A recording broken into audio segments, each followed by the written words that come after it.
अजीत फडणवीस या शिंदे फेस पर नहीं, महाराष्ट्र में मोदी के नाम पर लड़ेंगे चुनाव, महायुति का मिशन 48 तैयार। नमस्कार, मैं हूं अंजना और आप देख रहे हैं आजाद भारत समाचार। आइए शुरुआत करते हैं आज की खास खबर से। लोकसभा चुनाव 2024 की तैयारी पक्ष विपक्ष ने जोर शोर से शुरू कर दी है। महाराष्ट्र 48 लोकसभा सीटें जीतने के लक्ष्य के साथ महायुति में भी बैठकों का दौर शुरू हो गया है। महाराष्ट्र में मिशन 48 के तहत शुक्रवार को महायुति के घटक दलों बीजेपी, शिवसेना और एनसीपी अजीत पवार गुट की बैठक वर्ली के एनएससीआई में हुई। इस बैठक में मुख्यमंत्री एकनाथ शिंदे, उप मुख्यमंत्री देवेंद्र फडणवीस और अजीत पवार सहित तीनों दलों के विधायक, सांसद और पदाधिकारी शामिल हुए। बैठक में पार्टी नेताओं को संबोधित करते हुए मुख्यमंत्री शिंदे ने महाराष्ट्र में मिशन 48 की घोषणा की। महायुति की बैठक में तीनों दलों ने एक सुर में कहा कि लोकसभा चुनाव हम प्रधानमंत्री नरेंद्र मोदी के चेहरे पर लड़ेंगे। मोदी ने देश का मान पूरी दुनिया में बढ़ाया है, जिसका फायदा महाराष्ट्र को भी मिल रहा है। महायुति महाराष्ट्र की सभी 48 सीटें जीतेगी। शिंदे ने कांग्रेस नेता राहुल गांधी पर अप्रत्यक्ष रूप से निशाना साधते हुए कहा कि कुछ नेता हैं जो विदेश में जाकर मोदी का नाम लेकर देश को बदनाम करने का काम करते हैं। ऐसे लोग देशद्रोही की श्रेणी में आते हैं। जो लोग इंडिया का एक लोगो तैयार नहीं कर सकते, वो क्या नया इंडिया बनाएंगे। ये पार्टियां अपने निजी स्वार्थ और सिर्फ अपने परिवार का भला करने के लिए एक साथ आई हैं।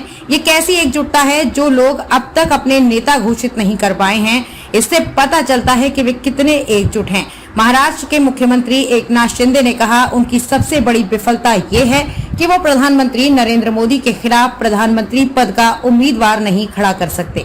विपक्ष का इंडिया गठबंधन उन लोगों से बना है जो प्रधानमंत्री नरेंद्र मोदी के प्रति नफरत से भरे हुए हैं। देश की 80% लोग मोदी के समर्थन में। शिंदे ने दावा किया कि चाहे वो लालू प्रसाद हो, नीतीश कुमार हो या अरविंद केजरीवाल हो, वे सभी भ्रष्टाचार के आरोपों और पुलिस शिकायतों का सामना कर रहे हैं।